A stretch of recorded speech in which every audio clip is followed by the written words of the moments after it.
সকাল সকাল উঠিয়ে যে বিছনে তুলবে নেকছে মানে ঘরের কাম তুলবে নেকছে ওটা তো আমার ভাষাত বউয়ের গোলাম কয়, বউয়ের গোলাম। তা তোর গোলামি করে খায় নাকি? জাঙিয়ে ধুই না রে, জাঙিয়ে।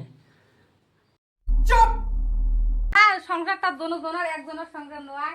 এই দাও কি সুন্দর কথা তো সত্য, সংসারটা তো একজনের নয়, কিন্তু বউ ঢং দেখাইবে আর জামাই বিছনে তুলবে, এটা কি মানা যায়? ইনস্টাগ্রামত বউ ঠিকছে ঢং দেখাইবেন দেখছে, দেখবি জাঙিয়ে ধয়, জাঙিয়ে সকাল করে জাঙিয়ে ধয়। সুন্দর করে কাম কাজ শোক গেলে পায় আর কি। এই দেখো দেখছেন, কামাই করলে মানুষ ছোট না হয় কোনো জীবনত। হাইডলে শোষে না দে শোষে, কামও তো ছোট নয়, ওটা কাম তো আরও ভাল। মানে কি কইম আর মুই কোয়ার মতন মোর রাস্তা নেই, বুঝলেন গাইজ? তোমরা কমেন্ট করে কয়া দাও বাইগন দেন, টমেটো দেন, কি দেন দাও, একদম সাকাশ করে দিয়ে দাও কমেন্ট করে।